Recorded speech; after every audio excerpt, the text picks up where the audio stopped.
स्वागत है आप सभी का इस चैनल के एक और नए वीडियो में, जहां आज हम पढ़ेंगे दिव्य प्रकाश दुबे द्वारा लिखा गया उपन्यास अक्टूबर जंक्शन के भाग 2 का अंश 2, 10 अक्टूबर 2011, कैची धाम, उत्तराखंड, सुबह 6 बजे। सुदीप नीम करौली बाबा के आश्रम के मेन गेट के बाहर खड़ा था। आसपास की दुकानें अभी खुली नहीं थी। चित्रा सामने से आ रही थी। सुदीप को मुंबई के मौसम की आदत हो चुकी थी, इसलिए उसको वहां की हल्की हल्की ठंडी बहुत अच्छी लग रही थी। चित्रा ने सुदीप को गले लगाया। 2010 के 10 अक्टूबर ने 2011 के 10 अक्टूबर को गले लगाया। चित्रा की छोटी उंगली ने सुदीप की छोटी उंगली से उसका हाल पूछा। सुदीप ने आश्रम देखा, वहां मुंह हाथ धोया।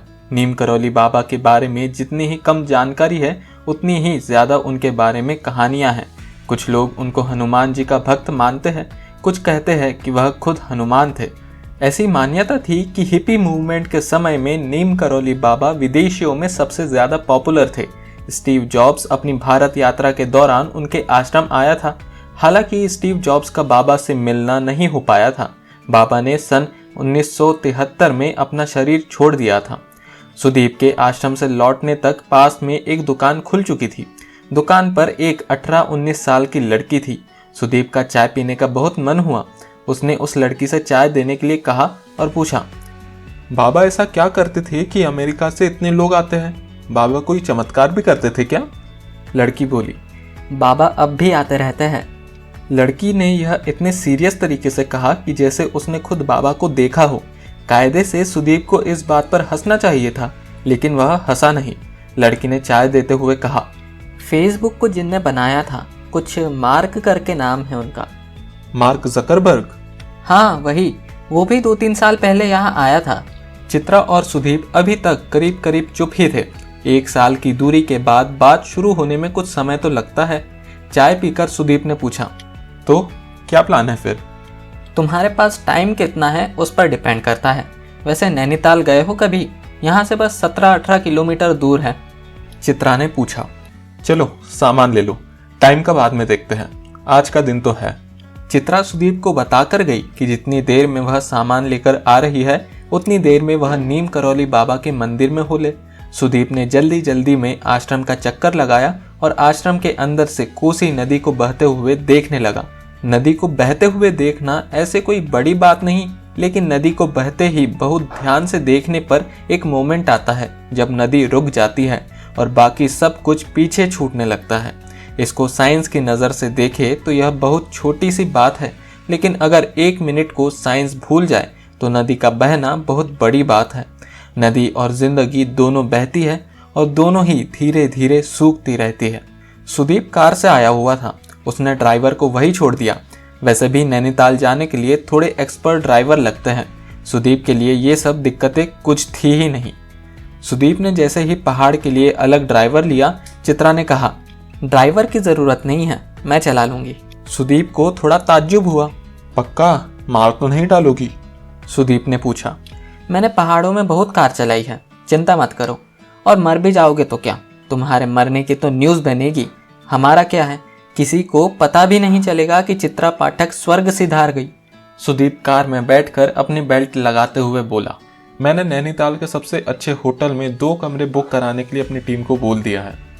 नैनीताल जा कौन रहा है? तुमने बोला तो कि हम नैनीताल जा रहे हैं। हाँ बोला था, लेकिन नैनीताल में इतनी भीड़ होती है कि मज़ा नहीं आएगा। चित्रा ने कार चलाना शुरू करते हुए 1-2 झटके दे दिए थे। चिंता मत करो, खो नहीं जाओगे, कहीं तो ले ही जाऊंगी तुम्हें। सुदीप अभी चित्रा के नए प्लान के साथ एडजस्ट कर ही रहा था कि चित्रा ने पूछा, तो मिस्टर मिलियनेयर, ये बताओ कि पूरे 1 साल में 2 सबसे बड़ी चीज़ें क्या हुई तुम्हारे साथ? पहली चीज, एक गर्लफ्रेंड बन गई। क्या नाम है? करती क्या है? सुना है ना, ऑफिस में ही बिजनेस हेड है। गुड। दूसरी चीज? दूसरी चीज, मैंने अपने 15% शेयर कल बेच दिए। शेयर बेच दिए तुमने? कोई और ऑप्शन नहीं था। खैर ये सब छोड़ो, अब तुम बताओ। मेरी लाइफ में कुछ नया नहीं हुआ। पिछले हफ्ते जाकर नॉवेल का पहला ड्राफ्ट पूरा हुआ है, लेकिन मुझे मज़ा नहीं आ रहा। अच्छा ये तो बता दो, हम जा कहाँ रहे हैं? सुदीप ने चित्रा को कोहनी मारते हुए पूछा। सोना पानी गांव, मुक्तेश्वर के पास है। कितनी दूर का रास्ता है? वहाँ जाने की कोई खास वजह? सुदीप अपने मोबाइल पर गूगल मैप्स से वहां तक की दूरी देखने की कोशिश करता है, लेकिन मोबाइल में सिग्नल आने बंद हो चुके थे। हाँ, वहाँ मोबाइल के सिग्नल नहीं आते और वहाँ से हिमालय एकदम साफ दिखता है। एक बात और है, मेरी किताब के हीरो हीरोइन वही पहली बार मिलते हैं। यह बताते हुए चित्रा ने कार जोर से मोड़ी और सुदीप को पहली बार शक हुआ कि चित्रा को कार चलाना उतना अच्छे से नहीं आता। सुदीप अच्छा खासा थका हुआ था, लेकिन चित्रा मिलकर उसको अच्छा लग रहा था। पहाड़ों की हवा हल्के हल्के दोनों के चेहरों पर पड़ रही थी। पहाड़ की हवा थकान मिटा देती है। एक मोड़ पर छोटी सी दुकान पर रुककर उन्होंने चाय पी, पकौड़ियाँ खाई। सुदीप ने वहां पर मिनरल वाटर के लिए पूछा तो चित्रा बोली, एक दिन मिनरल वाटर नहीं पियोगे तो मर नहीं जाओगे। इसके बाद चित्रा एक छोटे से कॉटेज में सुदीप को ले गई।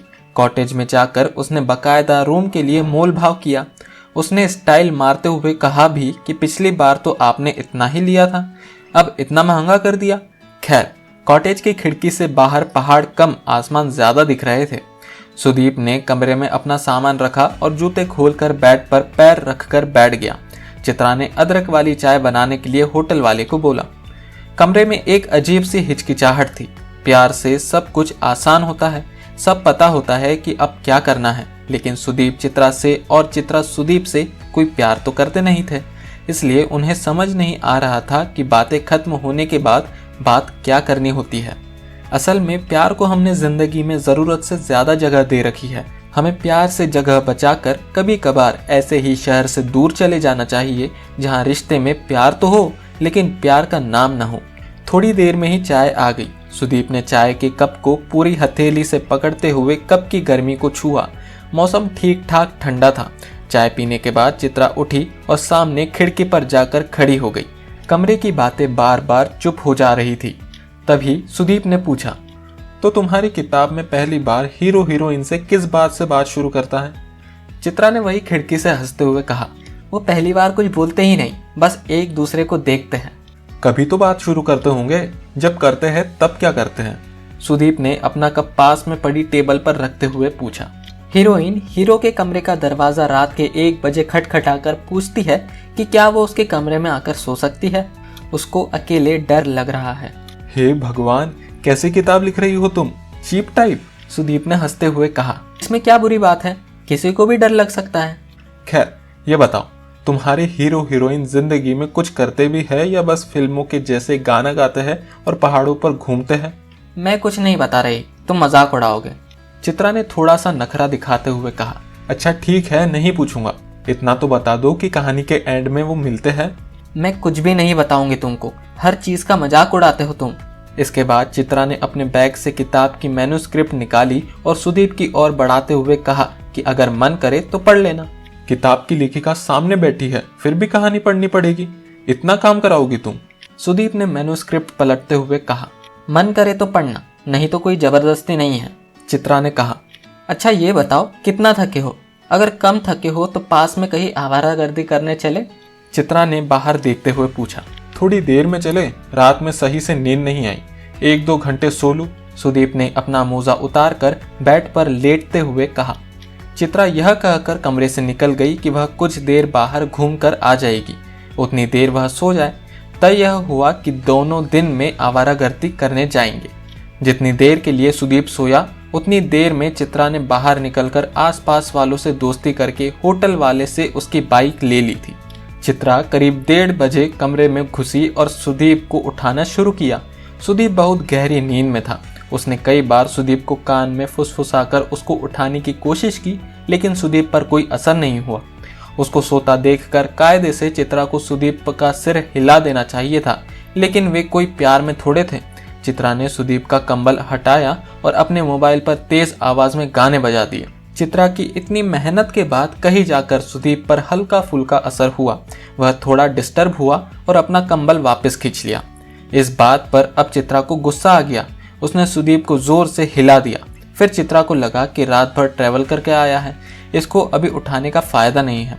सुदीप को आधे घंटे और सोने दिया जाए, उतनी देर में वह नहा वहा लेगी। चित्रा ने नहाने के दौरान अपने आप को शीशे में ध्यान से देखा। उसको अपने माथे से दाईं तरफ एक सफेद बाल दिखाई दिया। आधे घंटे बाद जब चित्रा नहा कर निकली, तब जाकर सुदीप की नींद खुली। आंखें खुलते ही उसने पूछा कि कितने बजे हैं। आज का पूरा दिन निकल गया। सुदीप ने उठकर सबसे पहले अपना मोबाइल चेक किया। अब भी मोबाइल में एक भी सिग्नल नहीं था। अब जल्दी से नहा लो, 2 बजने वाले हैं। मैंने बाइक का इंतजाम कर लिया है। सुदीप आराम से उठकर नहाया। उसको जब बाथरूम में 15 मिनट हो गए तो चित्रा बाहर से चिल्लाई, लड़कियां भी बाथरूम में इतनी देर तक नहीं नहाती। सुदीप अंदर से चिल्लाया, ये क्या बात हुई? लड़के भी देर तक नहाते हैं? बाथरूम चूंकि छोटा था और पूरा गीला हो चुका था, इसलिए सुदीप अब कपड़े अंदर नहीं पहन सकता था और ठंड भी बहुत लग रही थी उसे। वह अंदर से ही चिल्लाया कि चित्रा बाहर चली जाए, वह कपड़े कमरे में आकर पहनेगा। चित्रा बहुत जोर से हंसी और दरवाजे के पास आकर चिल्लाई, कितने फट्टू हो तुम, मैंने खिड़की की तरफ मुंह कर लिया है, आ जाओ। सुदीप बाथरूम का दरवाजा खोलते ही देखता है कि चित्रा सामने बेड पर बैठी हुई कोई किताब पढ़ रही है। सुदीप ने कमरे में आकर कपड़े पहने और अपने बाल बनाने लगा। बाल बनाते हुए जब उसको 2 मिनट से ज्यादा हो गए तब चित्रा बोली, ज्यादा बाल बनाने से सुंदर नहीं दिखने लगोगे। सुदीप ने यह सुनकर बीच में ही बाल बनाना बंद कर दिया और चित्रा की तरफ घूरा। दोनों ने कमरे से निकलकर पहले तो लंच किया, फिर बाइक पर बैठकर पहाड़ों में निकल गए। यह बताने की बात नहीं है कि बाइक चित्रा ही चला रही थी। वे थोड़ी देर में एक सुनसान सड़क पर थे जहां पर सब कुछ सुनाई पड़ रहा था, हवा, जानवर, खामोशी, सब कुछ। सामने सूरज डूबने में भी कुछ देर थी। दोनों वही सीमेंट के चबूतरे पर बैठ गए। ये जहां पर तुम बैठ रहे हो, यहीं पर मेरी किताब में हीरोइन पहली बार हीरो का हाथ पकड़ती है। ऐसी क्या बात है इस कोने में? और तुम ये कैसी किताब लिख रही हो, हीरो हीरोइन वाली? कुछ अच्छा क्यों नहीं लिखती? हीरो हीरोइन वाली कहानी सुनते ही बोरिंग लगती है। खास बात यह है कि यहाँ उसने पहली बार हीरो को छुआ था। पहली बार छूने की वजह से ये जगह इम्पोर्टेंट है। मैं कैसी कहानियां लिखती हूँ, एक बार बुक आ जाए ना तब तुम देखना। चित्रा ने आराम से अपने आप को चबूतरे पर एडजस्ट करते हुए कहा, तुम्हारी किताब के हीरो हीरोइन प्यार करने के अलावा कुछ नहीं करते, है ना? सुदीप ने थोड़ा सा टॉन्ट करते हुए कहा, बहुत कुछ करते हैं। वो प्यार तो करते हैं लेकिन दोनों मानना नहीं चाहते। कोई नहीं पढ़ेगा किताब। अच्छा, अब चुप हो जाओ। क्यों? सामने देखो, सूरज डूब रहा है। सूरज को डिस्टर्ब मत करो। उनके पास से बहती हुई हवा सूरज को धीरे धीरे बुझा रही थी।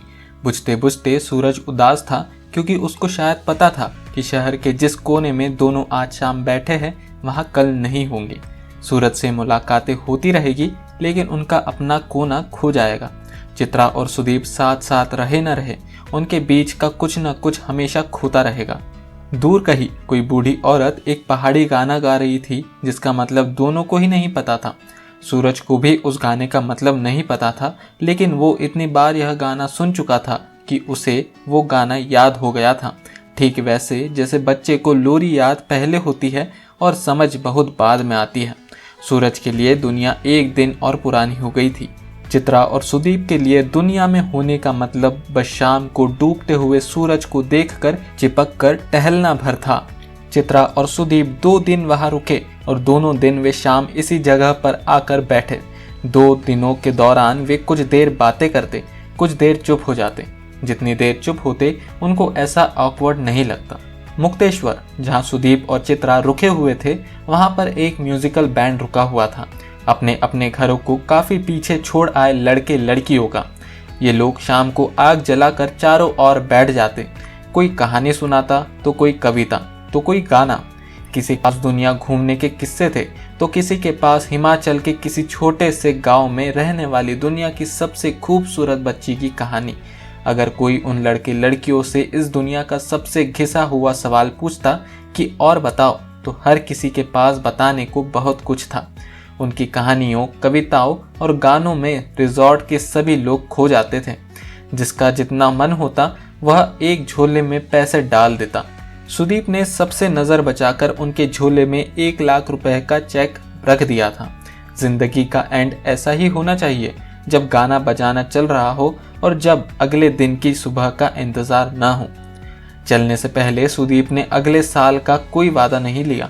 चित्रा ने अगली बार मिलने की कोई बात नहीं की। सुदीप को मुंबई लौटना था, चित्रा को दिल्ली रुकना था। दिल्ली एयरपोर्ट के बाहर चित्रा सुदीप को छोड़ने आई। सुदीप ने जाने से पहले अपने बैग से वही मुराकामी की किताब निकाली। इससे पहले वह चित्रा की और किताब बढ़ा था। चित्रा ने अपने आप किताब लेकर उसके आखिरी पन्ने पर 10 अक्टूबर 2012 की तारीख लिख दी और पूछा, ये किताब क्यों लाए हो? अभी तक पूरी नहीं पढ़ पाए? नहीं। सुदीप ने किताब हाथ में ली, तारीख देखी और बोला, मुझे मालूम है अगले 1 साल में तुम बहुत बड़ी राइटर बन चुकी होगी। 1 साल में भूल मत जाना। चित्रा ने इसके जवाब में कुछ नहीं कहा। आगे बढ़कर सुदीप को गले लगा लिया। सुदीप ने एयरपोर्ट में अंदर घुसते हुए अपने सेक्रेटरी को कॉल किया और उसको 10 अक्टूबर का अपॉइंटमेंट फिक्स करने के लिए इंस्ट्रक्शन दिए। सेक्रेटरी चौंक गई क्योंकि 10 अक्टूबर तो बीत चुका था। तब सुदीप को अपनी गलती का एहसास हुआ। उसने अपनी असिस्टेंट को समझाया कि अगले साल के 10 अक्टूबर को शाम 6 बजे चित्रा के नाम पर ब्लॉक कर दी जाए। एयरपोर्ट में बैठकर सुदीप ने अपने मोबाइल का डेटा ऑन किया। इतने ज़्यादा नोटिफिकेशन थे कि फ़ोन थोड़ी देर के लिए हैंग हो गया। इधर चित्रा एयरपोर्ट के पास से बस लेकर अपने घर में पहुंची। घर के बाहर 9-10 दिन के पेपर इकट्ठा थे। उसने सरसरी निगाह पेपर पर डाली। एक पन्ने पर सुदीप के शेयर बेचने वाली खबर की फोटो भी थी। चित्रा का घर बहुत छोटा सा था। एक छोटा सा हॉल था जिसमें धूप आ रही थी। एक छोटी सी किताब अलमारी, साथ में पढ़ने लिखने वाला टेबल था। रंग बिरंगे कई तरह के पेन, स्केच, कई तरह की नोटबुक, 2-3 अधूरी पढ़ी हुई मैन्युस्क्रिप्ट। चित्रा कई दिन बाद घर लौटी थी। घर अच्छा खासा गंदा था। उसने पहले घर की सफाई की। फ्रिज खोलकर देखा तो उसमें कुछ भी नहीं था। वह मैगी और ब्लैक कॉफ़ी लेकर बैठी और अपनी डायरी में 10 अक्टूबर 2012 की तारीख के आगे मीटिंग विद सुदीप लिख दिया। वह अपने छोटे से घर की सफाई तब तक करती रही जब तक थक नहीं गई। अकेले रहना आसान बनाने के लिए बड़ी मुश्किलें आती है। बहुत छोटी छोटी मुश्किलें, जैसे जिस दिन दरवाज़ा खोलने का मन नहीं करता उस दिन सबसे ज़्यादा घंटी बजती है। कभी कभी जिंदगी से बस इतना ही चाहिए होता है कि कोई दरवाज़ा खोलने वाला हो। चित्रा को पता तो था कि उसे क्या चाहिए, लेकिन पता होने के बाद भी रास्ता चल पाना इतना आसान होता तो चित्रा की किताब अब तक आ चुकी होती। अभी आप पढ़ रहे थे दिव्य प्रकाश दुबे द्वारा लिखा गया उपन्यास अक्टूबर जंक्शन के भाग 2 का अंश 2। अगर आपको ये वीडियो अच्छा लगा तो प्लीज़ इस वीडियो को लाइक करिए, इस चैनल को सब्सक्राइब करिए और कमेंट सेक्शन में बताइए कि आपको ये वीडियो कैसा लगा। साथ ही कमेंट्स में ये भी बताइए कि मैं इस वीडियो सीरीज़ में क्या क्या इम्प्रूवमेंट कर सकता हूँ। धन्यवाद।